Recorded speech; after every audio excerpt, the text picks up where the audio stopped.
Hi guys, it's Dominic here with IRPINO Real Estate, and we're back in May to feature yet another business spotlight video series. We are continuing our videos for home, and we hope you are as well, that you're there and you're safe. Things have definitely changed in our community and the world for that matter, as things are operating a lot differently. And now it's more important than ever to do what we can to come together to support one another and our communities. So we decided to bring an expert, one of the most important members of our community, to share with us his thoughts on what we could do to give back during this time. So without further ado, I'd like to welcome Chicago's 46th Ward Alderman, James Cappleman. James, welcome. How are you? Thank you, Dominic. Actually, I'm doing very, very well. It's a very strange times, I have to admit. Well, how is everybody at the office?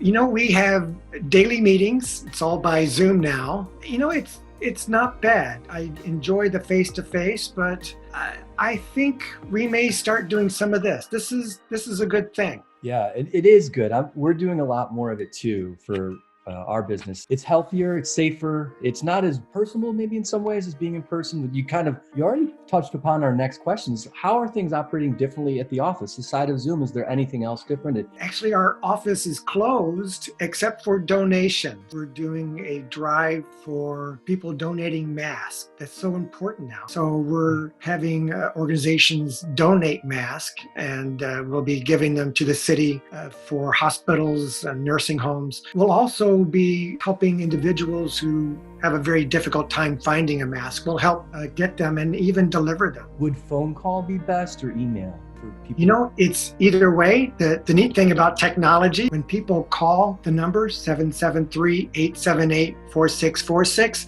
that number comes up on all our phones. And I can even make a phone call from my office using my cell phone. Can you share with us your thoughts on how people can do their best to support our local businesses and our community?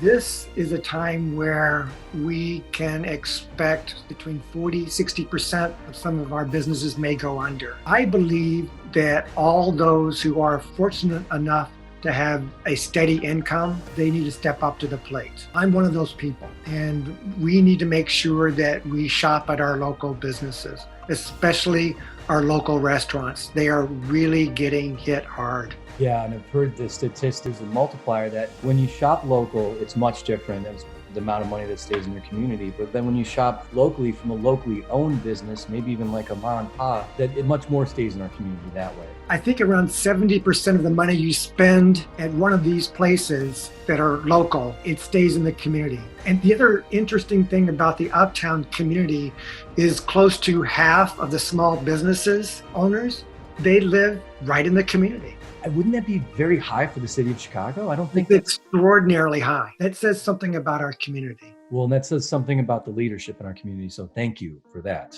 So James, is there any ways that we might not have covered that people can donate either time or money? Right now, we are in the midst of collecting masks. We want people to be able to donate masks that are washable. The city has a website that talks about that. Our office will be opened on Tuesdays and Saturdays from 10 a.m. to 2 p.m. where people can drop off masks.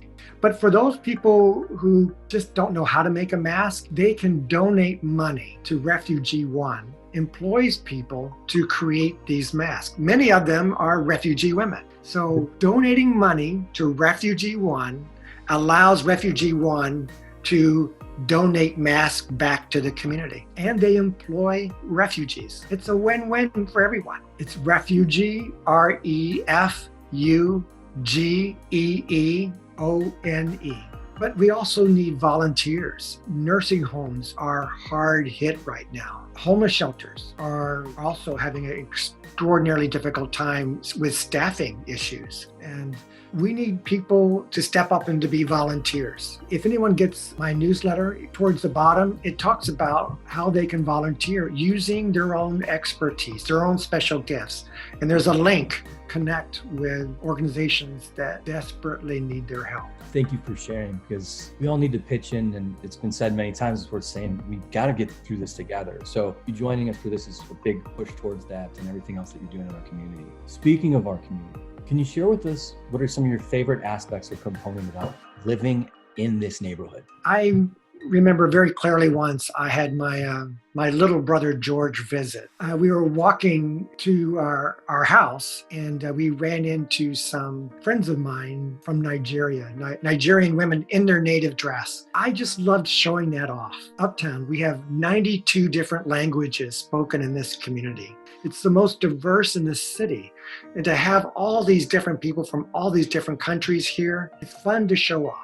In our local business spotlight, it's often brought up by business owners of how what they appreciate is exactly the same, the diversity of our neighborhood. All right, here it comes. You ready? Yes. I really love this question. James, we ask everybody this question, and so we're going to ask you as well. Alderman Cappleman, if you had one superpower, what would it be? I'll give some background on this one. Many years ago, I was a hospice social worker. And I worked a lot with kids who were dying, most of them from HIV, and then later on worked more with adults. It was a profound experience for me. But one thing that I found interesting was that as they were very close to death, they would talk about seeing people who had already died that were in the room with them. They were oftentimes hesitant to speak about it because they didn't want to scare people. And the strange thing was this came from people from all different faiths. They could be Christian, they could be Jewish, Muslim, they could be atheists. It didn't matter, but that happened all the time. So my superpower wish is I would like to be able to experience the ability to talk to people who have since passed on. So there's a lot of wisdom that we can gain from those people who have passed on. James, that's beautiful and special. It's a strange wish. It's not that strange. I think all of us feel that in some way about people we've lost. As unfortunate it is a part of life, we just want to kind of reconnect with them from time to time. Thank you for sharing. Sure. Okay, here we go. Alderman Cappleman, thank you so much for joining us today for our special local business spotlight here in the Uptown Buena Park neighborhood. And thank you for all that you do for our community. Dominic, my pleasure. We all just got to be safe out there, everybody. So you know what to do: social distancing, wash your hands, wear a mask when you're around other people, and listen to people that listen to doctors, and especially listen to doctors. Thank you for joining us for yet another local business spotlight here in the Uptown Buena Park neighborhood. We have more information coming your way. Feel free to follow us on Facebook, Instagram, and all social media outlets. And thank you to Quality Home Images for shooting all of our video shoots. Be safe, be well. We'll see you guys soon. Make it a great day. Thank you. Oops, that's my phone. You're FaceTiming me. I'm trying to stop. Hey, James, you're FaceTiming me when we're on Zoom together. Oh my God. I can't hang up. I'll hang up. Okay. I was going to take a photo. Oh, James. All right, let's take a photo of each other. You ready? Okay. Hi. Hi. Hi. Oh my God, you're cracking me up. All right.